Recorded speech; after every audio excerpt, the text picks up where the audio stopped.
crazy hair day. Inception. It's gonna be real. What's the most resilient parasite? A bacteria, a virus, an intestinal worm? An idea. Resilient, highly contagious. Once an idea has taken hold in the brain, it's almost impossible to eradicate. A person can cover it up, ignore it, but it stays there. But surely to forget? Information, yes. But an idea, fully formed, understood, that sticks. In my hand, I'm holding the Inception shooting script. What I just read to you is the very beginning, couple minutes of the film, where Cobb is having a conversation with an elderly Japanese man, and he's talking to him about ideas. But he poses a great question. What is the most resilient parasite? Bacteria? Is it a virus, an intestinal worm? None of those. It's an idea. Now I can tell you that it's not, the most resilient parasite is not an intestinal worm, because I had a parasite when I got back from Ecuador in 2012. Now that's besides the point, but I'm telling you that yes, even if you do get parasites, you can cure them, that you can get rid of it. My parasite lived with me for about a year or so, and it made me lactose intolerant, so like literally after eating any sort of dairy, I was immediately going to the bathroom, and eventually we figured it out, got the parasite to leave my body, so to speak. So I can tell you from personal experience, although parasites are highly resilient, ideas are even more so. Now, of those thoughts that we have, around 80% of them are negative.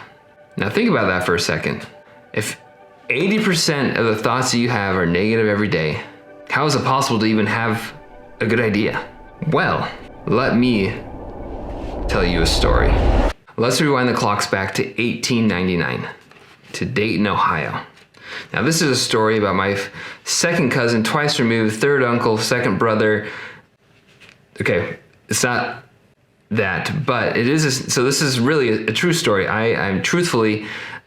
am somehow related to Orville and Wilbur Wright, the Wright brothers. So apparently they're my seventh cousin, fourth time removed. I'm not telling you this story just because they're related to me somehow, but I'm telling you the story because it's genuinely an inspiring story that changed the world. They invented the first successful airplane, and it has literally changed the way that we live our lives. And this idea that the Wright brothers had was absolutely absurd in the 1800s. Absolutely crazy. People had done it before them. There had been several attempts to build and fly aircrafts before the Wright brothers. But there's one thing that the Wright brothers had. We talked about grit like in our last episode. They certainly had that. But they had an idea that completely changed the way that people thought about flying. Let's break this down. There are three main characters in this story. First, Orville, second, Wilbur, and third, Samuel Langley. Now, Samuel Langley was the head of the Smithsonian at the time, and this is important because Wilbur decides to write one of the most influential letters in U.S. history. And not just U.S. history, but the history of the world. Why? Because on this day, May 30th, 1899, Wilbur writes a letter to the Smithsonian requesting documents about his interest in flight. You have to remember this because this is vitally important. Samuel was also at the time building his own plane. He was also at the time receiving hundreds and thousands of dollars of funding from the government to build a plane because he believed it was possible. And then you have Orville and Wilbur, they're local men from Dayton, Ohio, and they own a bicycle shop. Completely different backgrounds. The odds of them building a plane are very much against their favor compared to Samuel. However, once Wilbur received the documents and the requested literature from the Smithsonian, Wilbur opens up a book called The Empire of the Air. The Empire of the Air was written by a French author who was a poet, a farmer, and a student of flight. And in the very beginning of the book, he says this, almost like as a heat of warning, and it just stands out to Wilbur, and it beams like him like bright lights on a dark night.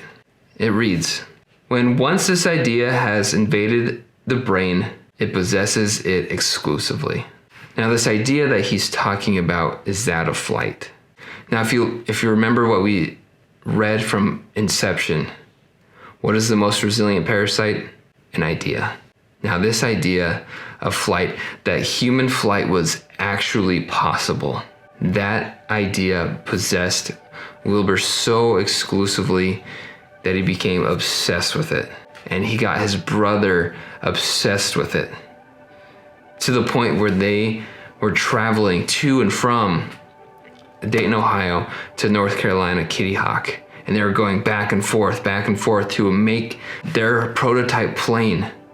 Now, this story, we know how it ends, right? They fly the first successful plane, but you have to remember that this was done on their own time, that they also had a family. They also were running their own business. They were also saving up what they could to travel to and from. They were using all of their own money. They were using all of their own resources. They were using everything on their own. They had no financial backing. They had a few mentors, but everything was self-funded. This was a very self-driven project. When in comparison, you had Samuel Langley, who received everything. He had grant money. He had financial backing from the US government. And then you have the Wright Brothers, who did it on their own. Now, if you have an idea that takes possession of you, that it becomes such an integral part of your day and your life that when you have nothing else to think about, that's what you're thinking about, it's probably an idea that's worth pursuing. Now, I've learned that if you sit on an idea long enough and you know it's a good idea, chances are you're going to talk yourself out of it. You're going to talk yourself out of it because I don't have the money, or I don't have the time, or I don't have this or that, and all of a sudden the excuses come up.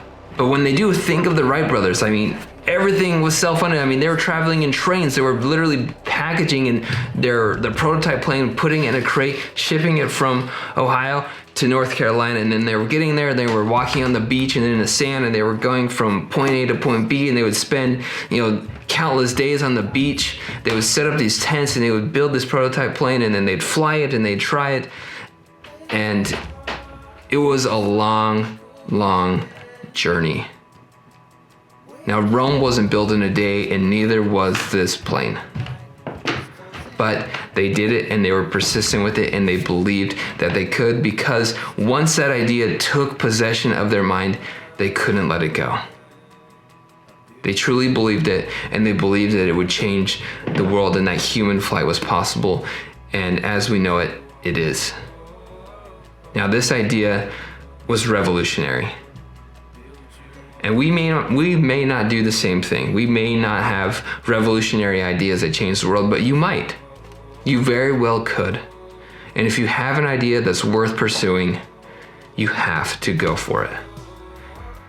You have to go for it, and you have to at least give it a try before you even call it quits. Because who knows? You might come up with the next idea that changes the world. If this was meaningful to you, if this inspired you in some way, please consider hitting subscribe. And I'll see you next time on Storytime. Rojo.